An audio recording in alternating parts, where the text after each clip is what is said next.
We're talking tents that are ultralight, ultra spacious, ultra expensive, and we'll preview one that literally just came out. We'll tell you which ones we like the best and the one that earned a 1-star rating.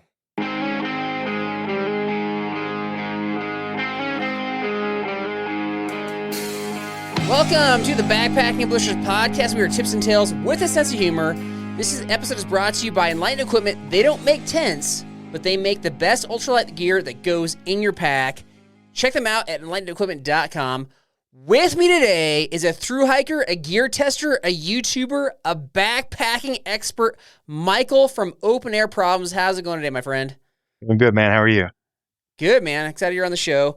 So before we get into all this this tent talk stuff, you pivoted this year with your YouTube channel, and so you've been doing some pretty crazy, unexpected adventures, and I've been watching, man. You got some good stuff on there. Yeah, I unfortunately I haven't had the time to get out and do a long backpacking trip like I normally do, and I'm one of those guys that if I start it, I want to start it and finish it. Yeah. And so there's only a couple trails that you could do in about 4 days.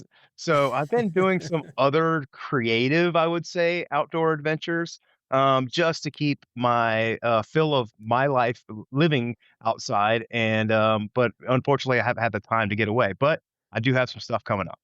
Let's talk about the one that you already had out that I thought was really interesting. You almost created this alone style video where you took an Amazon 250-piece survival kit out into the backcountry and then tried to survive for 24 hours. And so it's kind of like a combination of alone and some sort of unboxing video where what's in here? What's in here? Was that challenging? It was uncomfortable. I can tell you that. So everything fits into a very small bag. And when they say 250 pieces, I think 200 of those pieces is inside the med kit. And there's just there's 150 Q-tips or something. Right. And they count that. And they count all of those. So, but okay. The major parts of the kit is an emergency bivy tent. There's an axe. There's a way for you to start fire. The one thing that is missing from most of those things is a water filter, though. I know. That's what I was going to ask you about, because you're okay, I acknowledge that this doesn't have a water filter, so you brought a water filter.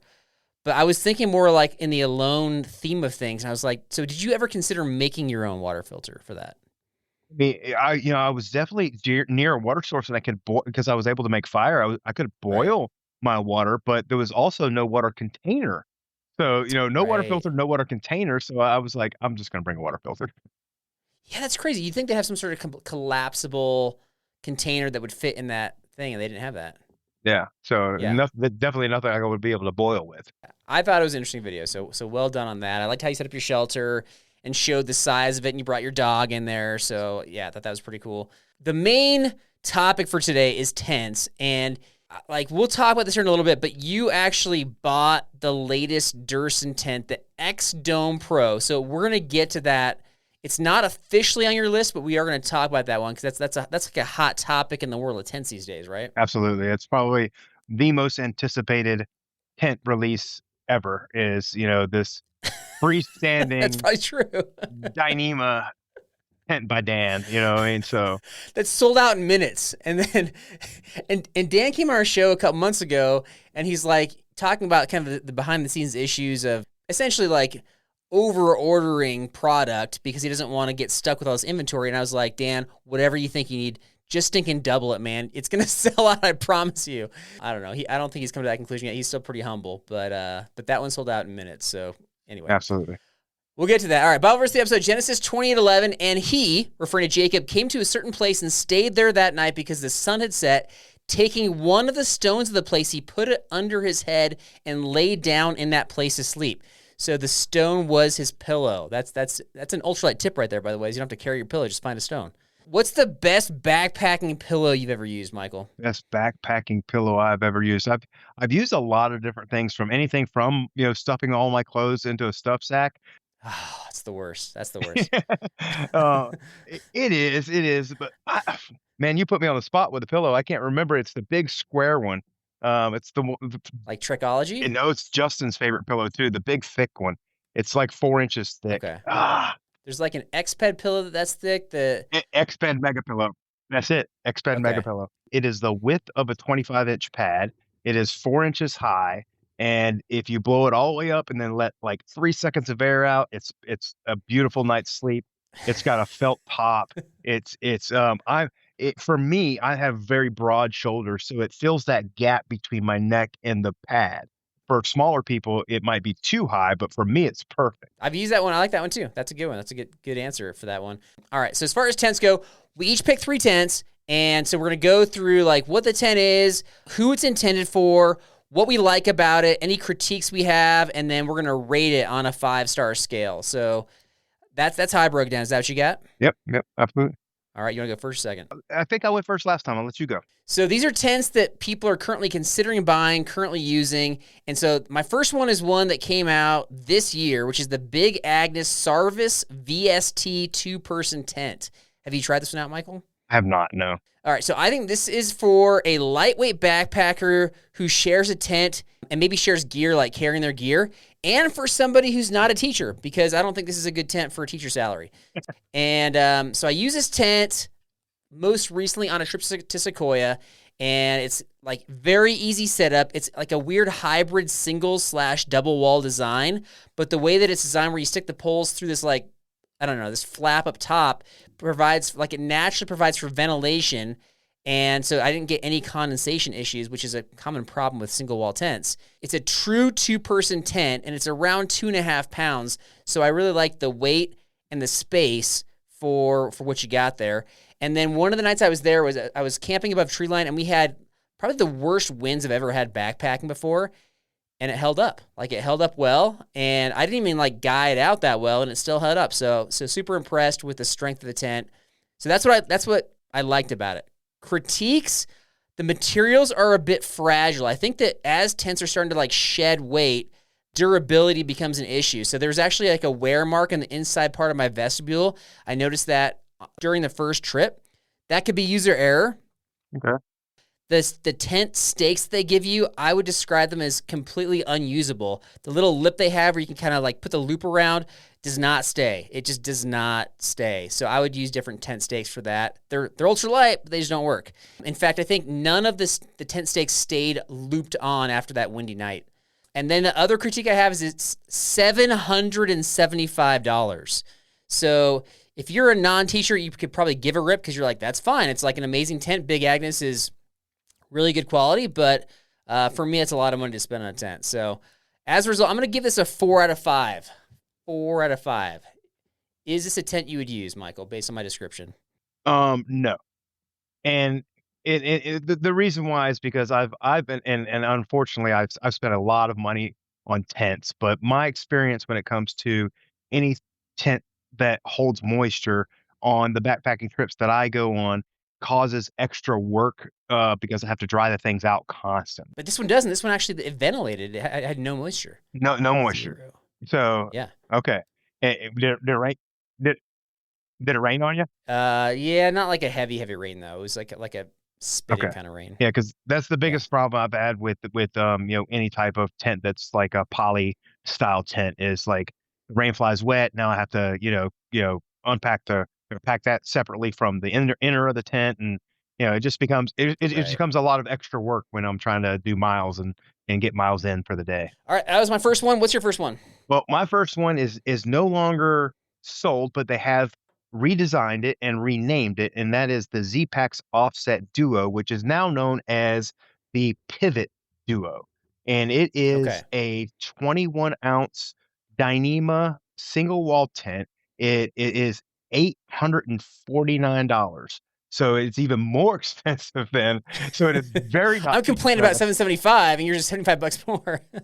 $849. Now I chose this tent to hike the entire Appalachian Trail with, and I chose the tent because it was me and my very large golden doodle with me. So I needed a 2-person tent. I can't get away with a 1-person tent with Leo because he's a rather large dog. Standing up, he's eye to eye with me if he put his paws on my shoulder. So, he does when he lays down, he curls into a little ball, but you still need that extra space. And it served me well on the Appalachian Trail because it was, being a 2-person tent, it had this end part that kicked up and gave me a little extra room, inside of the tent. Right. Because most of those tents that are shaped like this, like your standard triangle bottom, you know what I mean, type or triangle top tent, your headroom and your foot room, is cut off by that angle. So that makes it very difficult to live in those things. So you want to make sure that, those things are priority. Having comfort if I get stuck in the tent for a few hours or, being able to move around, have my gear, that was important to me. It sounds like you liked it. Any critiques? As far as the critiques go, I mean, it's still being that shape. You still have the headroom is still a little bit of an issue. I think they've addressed some of those things with the pivot because, like I said, they've slightly adjusted the design on it.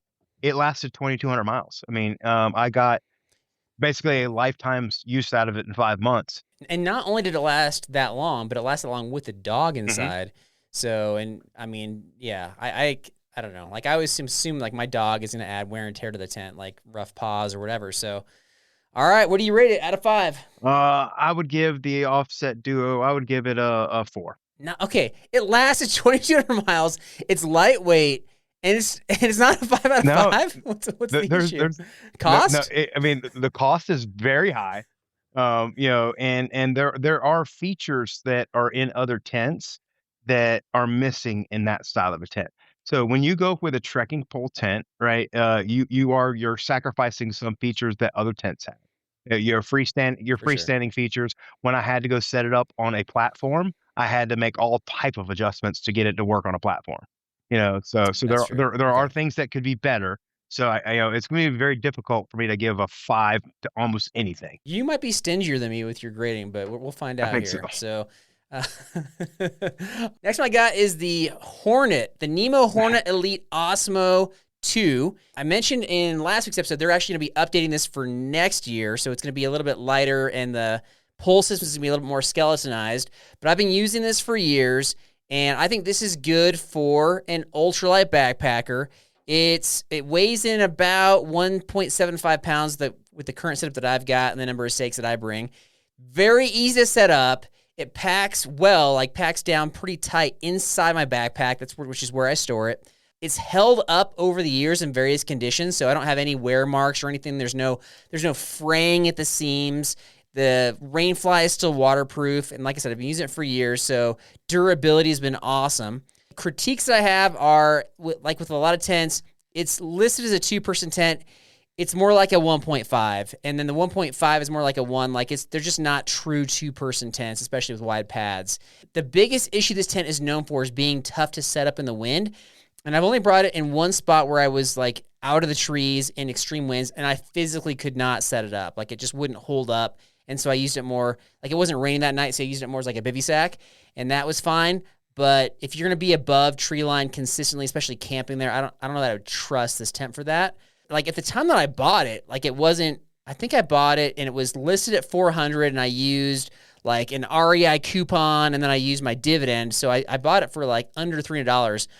But now it's $700, and I don't know if it's gonna stay at that price next year when they upgrade it or not. For the price that I bought it at, using coupons and all that stuff, I'm giving it a 4.5. 4.5. Okay. Well, I mean, that's higher than the last one. It is higher than the last one for sure.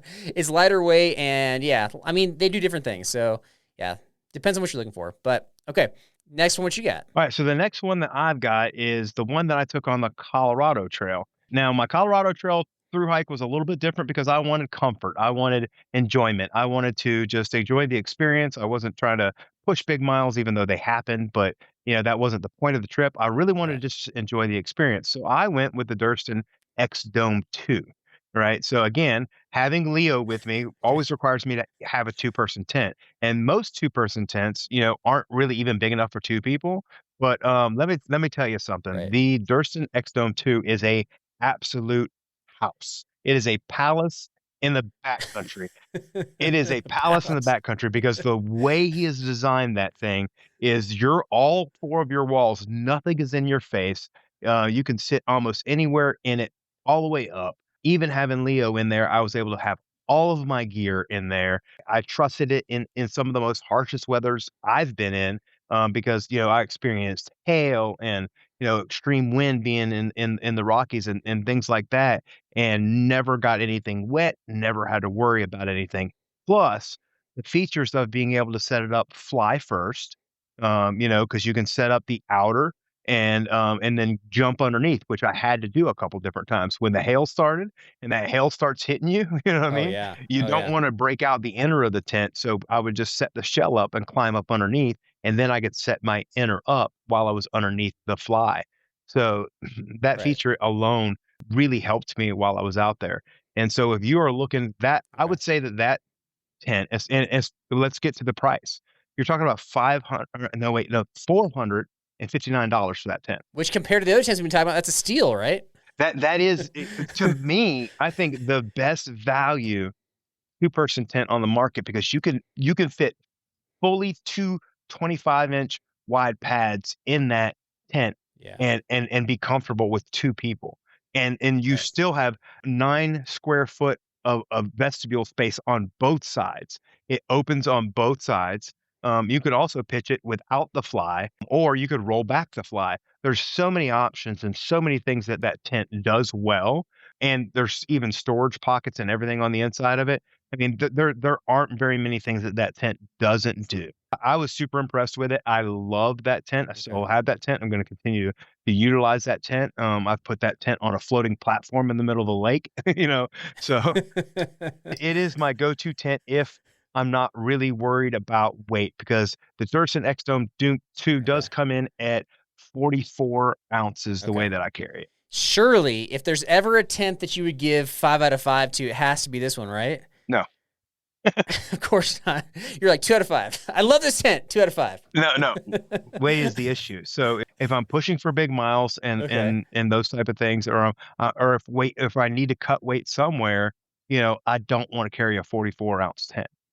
The reason why I carried this tent on the Colorado trails, because I was carrying that Arn backpack, right? And with that Arn backpack, a lot of the weight wasn't on my back. I had, Yeah. the big bags up front, so that distributed the weight differently. So it allowed me to say, okay, well, I could have a little extra on my back because I'm balanced. So there are better options for big long Yep. through hikes. But if you're a weekend backpacker, you're going to do between 10 and 15 miles a day. This tent is worth it. It is comfortable. You'll enjoy it. Your wife and your friends will enjoy it. You can have 3 people in there. You can have a party. You can set the light. It really is. You can fit 3 20-inch pads in Yeah. there. Okay. Well, okay. That's how big that All tent right. is. You just said something that struck a chord here. All right. So you said if you're a weekend backpacker that's doing 10 to 15 miles a day, from your experience and the feedback you've gotten on your channel or who you go with, what percentage of weekend backpackers are consistently doing 10 to 15 miles a day, would you say? Am I abnormal? I don't know. That's what I started out doing. No, they're out there. I just think that it's like 10%. I think it's low. Oh, okay. I mean, Yeah. when I started hiking, if I hiked 10, like between 8 and 10 miles, it was like 1 o'clock. And I'm like, well, I don't want to sit and camp for the next 15 hours, so let's just go further. Most people aren't getting to their camp at 1 o'clock. Well, I I think did. you're the exception, not the rules. All I'm trying to say, like having done Patreon trips over the years, I've learned that most people, they're happy. 8 miles a day is good. Like 8 miles is solid. So that's what I've learned. Oh, okay. Yeah, I was just curious your experience. You might have, I don't know, you live in a totally different part of the country than me, so maybe there's different things going on, different expectations. I was just curious what you thought. Carl, I So don't know those people. anyway. My wife is one of those people now. She likes a good 8 mile I, day. Her trail name would be 8 don't- Mile. I don't know those people except for my wife. Yeah. That's right. All right. What did you rate that one? What was your score on that one? I would say that one. I would say a 4.5 because of Okay, the weight. that's close enough. I'll take the 4.5. I enjoy everything else about that tent other than it's just a bit heavy. Okay, I think that the worst tents that exist out there are the ones with fiberglass poles. And most backpackers aren't bringing tents with fiberglass poles, but you'll see them periodically. Next level, in terms of the worst tent out there, is my third one, and that is the REI Half Dome 2 Plus tent. So I was literally just at REI a few days ago, and I had a salesman trying to sell me on this and tell me it was like an award-winning tent. And I was like, really? Like, it's still an award-winning tent? So actually, like, Google searched it, and it is an award-winning tent, like, back in 2002 from like Backpacker magazine. That's the closest thing I could find. So I don't know if they're still hanging on to that, but I would say this is best for like a regular backpacker who trusts store clerks, or who can make a good garage sale find, or who's bringing like kids and teenagers backpacking and doesn't mind it getting destroyed. So that's who it's best for. What I do like about it is for the 2+, like it actually is good size. It fits 2 wide pads, and I can sleep with like myself, my wife, and a dog in the tent. Like it fits all 3 of us. We've got it, not as big of a dog as you have, but we got a decent sized dog. So that's what I like about it. Critiques, it's one of the heaviest backpacking tents going right now. Like it's around 6 pounds. It's not durable. It's probably the least durable tent I've ever experienced. Like it immediately starts fraying at the seams. I've seen wear marks. I've seen holes in the tent. I've seen the tent like immediately like not be waterproof at the seams of the rain fly. I would say I have like the most experience with this tent because I do come across these at garage sales, and if they're just $10, I'll buy them and I'll use them for kids and things like that. But I'm constantly replacing the shot cord. Like that wears out faster than other tents. It's just a really terrible tent. Like it's really bad. I still own a couple of them because, like I said, I got kids, and so I think that this.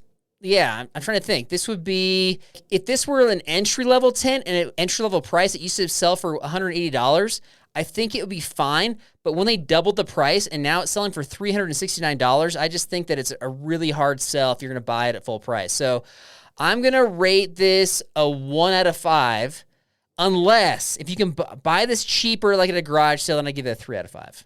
Any experience with a half dome? A 3. Oh my goodness. For everything that you just described to me, I bought a tent here recently, and I know this is an East Coast thing because you don't have these on the West Coast, but I did a Okay. Buc-ee's camping video where I literally bought a $40 Buc-ee's tent. And it sounds exactly like that tent, except for it didn't have all those issues. It's probably a 5 to 6 pound tent, which I would never carry on a backpacking trip. That is a car camping tent. A Right. 6-pound tent is a car camping tent. That is not a backpack. That's not how they're selling it. They're not selling it I that know way, though. that's you should never carry a 6-pound tent, right? So, Yeah. that's not even. I mean, if it was cheap, if it's like a Buc-ee's tent, you're like, this is what I can afford. That's fine. But this one's not cheap, so that's why I said 1 out of 5 if you're buying it at full price. Yeah. But 3 out of 5 if you find it at a garage sale. Yeah, I don't give it another 1.5 points just for finding it at the garage sale. So that's just that would be my opinion on it. But yeah, never carry a 6-pound tent, please, ever. Okay. Car camping only. All right. I have a lot of experience with this one because I've owned so many of them over the years, and I think I've got one I'm going to sell. So if anybody's like, no, you convinced me, I want to buy one, like, check Facebook Marketplace, folks.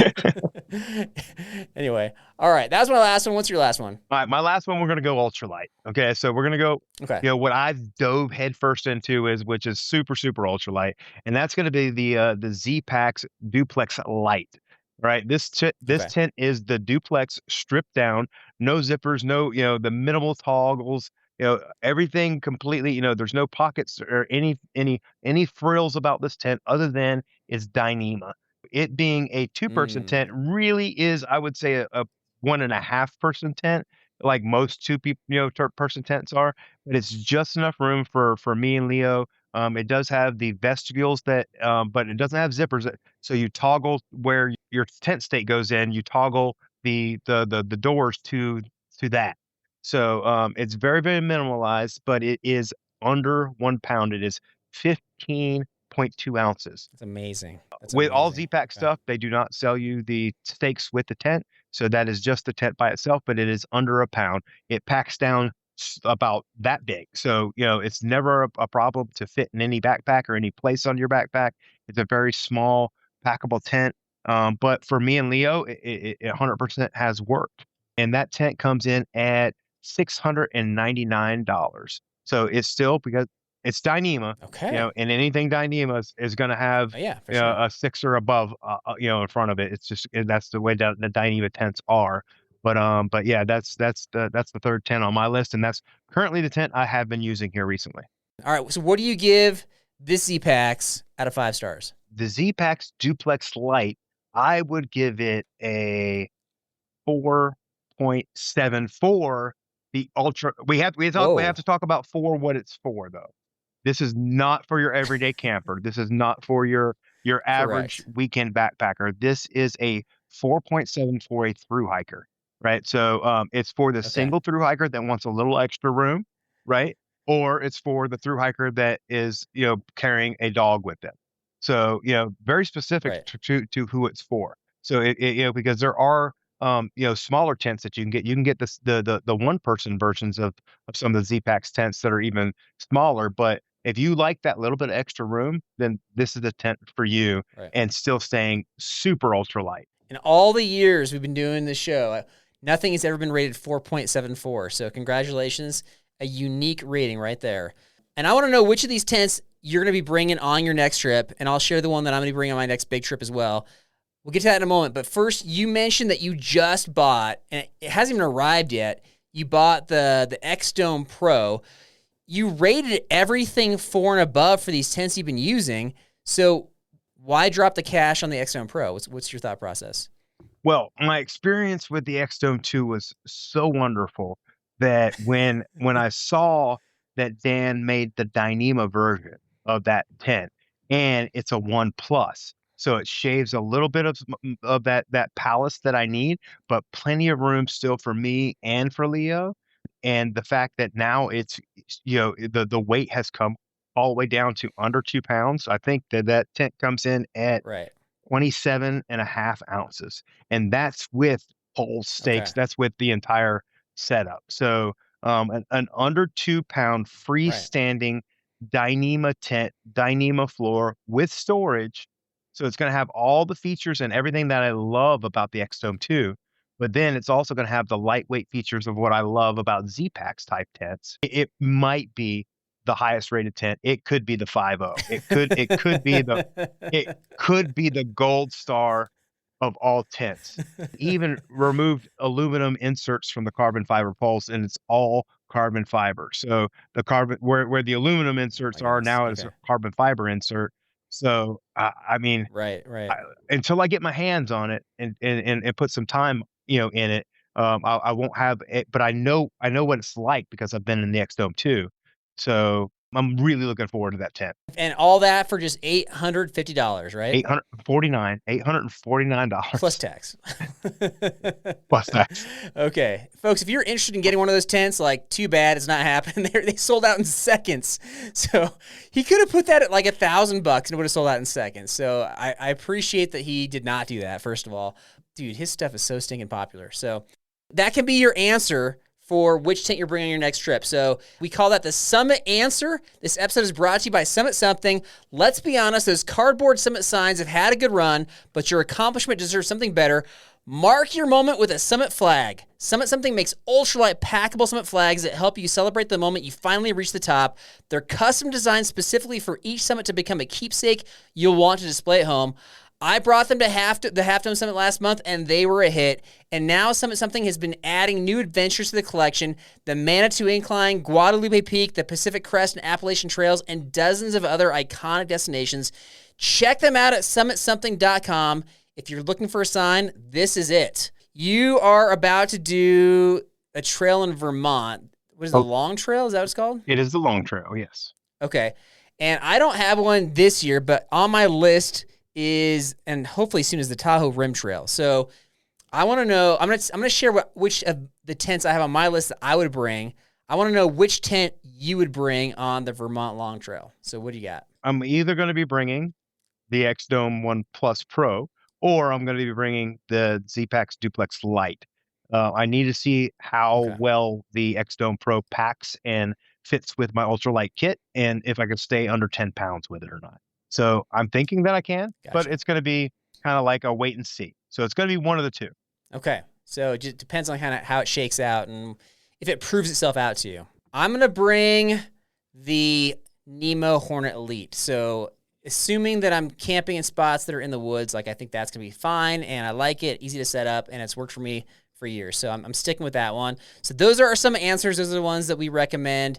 And mine comes with a caveat of, like, try to get a coupon if you have a similar budget to me. So before we jump in, I got some trivia for you, but because you have such creative videos on your YouTube channel, Open Air Problems, I decided to come up with 3 suggestions of some adventures that you could make. So I'm going to run them by you, and I want to know which one you would most likely make out of this list of 3. Are you ready for this? This could be a video. It could be you could be popping some video ideas right at me right now. Yeah, let's hear 'em. I could, and I've had reactions where I've literally had somebody make a video I've suggested to them on the show, and then I've had the opposite where somebody's like, those are offensive suggestions. So you never know where it's going to land. All right.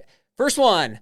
I'm putting this like in the first person as if it's like you talking here. So first one is, I stopped 10 overpacked hikers, weighed their packs, and challenged them to find a piece of gear in under 10 seconds.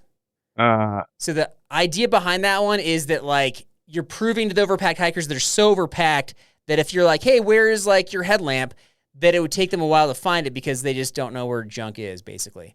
So that's number 1. You don't have to wrap yet. Number 2, I evaluated the camps of 5 strangers and taught them to become better backpackers. Okay. Number 3, I ran across the U.S. like Forrest Gump and tried to get as many people to follow me as I could. Okay. Do you want them one at a time? You can evaluate each one. You can reject all 3 of them. But what do you think? Well, the first 2 involved me being very judgmental to people, so I don't think that is a route that I would take. I would only like critique your backpacking gear if I had a relationship enough with you that you could take that critique versus. That's the challenge. You got to build rapport super fast on the trail with folks. Yeah. I bet you could do that. You're a nice guy. Yeah, like, hey guys, you look like you're overpacked. Where's your headlamp? That's not building rapport. That's jumping right into the situation. And then you say, and by the way, I'm filming this. Oh yeah, you mind if I get my camera out? You look like you're carrying way too much. Can I film you? Let me just share with you. I ran that idea by Stephen Smith, and he had the same exact reaction as you. But then he invited me to go on one of his filming adventures where he is paying people to put out their campfires because they've got campfires illegally.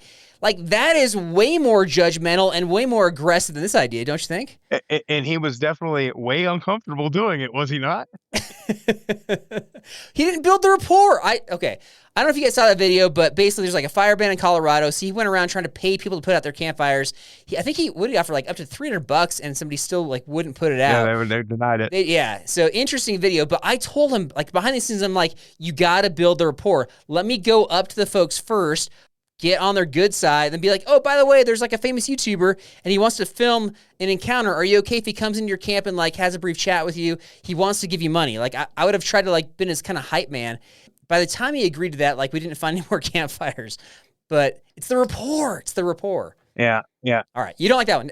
Okay. What else? What other thoughts? What you got? So the second one, you wanted me to rate their camp, their camp, like, evaluate it. You're like, hey, like, you could pitch your tent better, or hey, you got a half dome. Why did you break that tent? It's too heavy. What are you doing with that 6-pound tent? Did you find that at a garage sale? If you did, it's okay. Otherwise, like, scrap that, return it. You know, I did run into a couple when I was on the Colorado Trail, and they were out for a weekend backpacking trip, and I was so interested in them because they both had the Kelty big framed packs. You know what I mean? And so I was like, hey, so why do you guys carry those? You know, I was so interested in, like, and it was basically, it's kind of like what we got at a garage sale. I was like, oh, okay. For $5 probably. But no criticism. I'm like, okay, if that's what gets them out there, if that's what gets you out and enjoying nature, it doesn't matter what the weight is or what the cost is. You know, as long as you can get out there and enjoy yourself and enjoy what you're doing, I think that's the most important thing. Now, as long as you do it safely, right? Like, you're not bringing stuff that's going to be unsafe. Yeah, for sure. Yeah, like I say, if it gets you out there and it helps you learn, like, you know, what to do better and all those type of things, and you find a passion for what you're doing, then that's the most important part. You are very kind and humble, and I appreciate that about you. I think, okay, on the next backpacking trip I go on, I'm going to do this. I'm going to try to stop an overpacked hiker. I'm going to build the rapport, and then I'm going to film the interaction, and I bet it's going to be a positive interaction. Like, they're going to have fun with it. They're not going to feel judged. That's my prediction. Okay. I will try it when I'm on the long trail in Vermont. I don't know how many people will be out there in September, but we'll see. and if I find anybody like that, because I have run into a lot of inexperienced Okay. backpackers, they're out there, but I try not to critique anybody. All right. Well, thanks for playing along. I've got tent trivia coming up right after this. Tent Trivia is brought to you by Magnet Designs, handmade to order in Bend, Oregon. Magnet Designs gives you the most vetted backpacking products with the smallest environmental footprint. Through hiker design, tested, built, and owned. Check out the Alpha 90 hoodie using Polartec Alpha Direct fabric. It's ultralight, compressible, hydrophobic, breathable, quick drying in just 4.5 ounces, and it's coming on my next Wind River adventure. Google Magnet Designs for the best backpacking gear. All right, so I got 3 questions for you. If you can get 2 of them correct, I will send you your favorite freeze-dried meal. Are you ready for this? Let's go. Okay, number 1. Who sells the most backpacking tents by volume? A, Big Agnes, B, Durston, C, Kelty, or D, REI brand? I would say Big Agnes. Big Agnes is correct. I'm pretty sure Durston might be second, but I'm not 100% on that one because he doesn't report out as much information. But Big Agnes, they're in all the big box stores. Correct. Number 2, which of the following tents is most expensive? Is it A, the Marmot Limelight 2, B, the Nemo Dragonfly 2, C, the MSR Hubba Hubba HD 2? I'm not familiar with a Marmot. Yeah, they were like a popular brand back in the day, and they're still there, but they don't get as much play. Maybe because they're too expensive. So let's go with the Marmot. The Marmot used to be like the top of the line, and now it's become the bottom of the line. That was actually the cheapest one at $330. The Nemo Dragonfly was $550, and the Hubba Hubba $600. So, yeah, got to get this last one. Okay. Number 3, a 2027 tentpole trend is causing them to be A, shorter segments, B, made of carbon fiber, or C, less durable. I kind of gave it away earlier in this episode if you were listening. I know that they're going carbon fiber because I have a tent on the way that is, that's gone carbon right? fiber. I'm going to go with less durable. Less durable, good try. It was shorter segments for bike packing. Shorter segments. You did say that, Yeah. and Durston does offer some of his tent poles in the shorter segments as well. So that is a newer trend. Although there are some carbon fiber poles out there, like these are all trends, but the most common one. So like we heard the shorter segments. I was at like a media show a couple weeks ago, and we heard that from multiple brands, including Kelty, who's got a new tent coming out as well. So a lot of folks are, I guess, bike packing is becoming more popular. So all right, a couple tidbits. We got a new Patreon member. Thank you to Dave from Colorado. He actually joined the B&B Bible Study list as well. So looking forward to meeting Dave. And thanks for supporting us. He says he might come on a future Patreon trip. He says he does a lot of backpacking, but plans to do the Colorado Trail next summer, which is going to be his first long trail. And he was asking me for some like tips on kind of leveling up from like weekend backpacking to long trail. So I haven't done nearly as much as you, Michael. So I thought this is a great spot for me to ask you what your best piece of advice for him was, this being his first long trail, being the Colorado Trail. So you've done the Colorado Trail. So any thoughts or things that pop out to you? It was one of the most amazing experiences of my entire life. The Colorado Trail, soak it all in, take your time. You are essentially walking through a beautiful painting the entire time that you're out there. So, Very true. Other than that, just make sure that you do have gear that will go into high winds, handle the hail, and that you have, the gear that, to keep you warm during those things, and also to keep you safe as far as, doing those things as well. And one thing I appreciate about the Colorado Trail, I don't think I really appreciated when I was out there last year. So I was just in doing a lot of Sierra trips this summer. Like those are like really tough, rocky, rooty, just like they're going to jab you, trip you trails. And I think most of the Colorado Trail is like this nice, like hard packed dirt, not the whole way, but a lot of the way. It's like super nice. Is that what you experienced? Yes. Yeah. It's very well graded. So you're not, not super, high climbs. It's more gradual climbs. But yeah, very, very beautiful, but you can be in some very dangerous spots. You know what I mean? So, there was one point in time where the lightning and the exposure, I did bring an umbrella specifically just for this trail so that would protect me from hail and things like that. You can put yourself in a bad situation if you don't pick the right time of year to go and don't have the right equipment to handle things like hail and Right. high wind. Yeah, there's one spot that I was on where it was like we had 5 mountain passes in the same day. Probably the hardest day that I've had in a long time.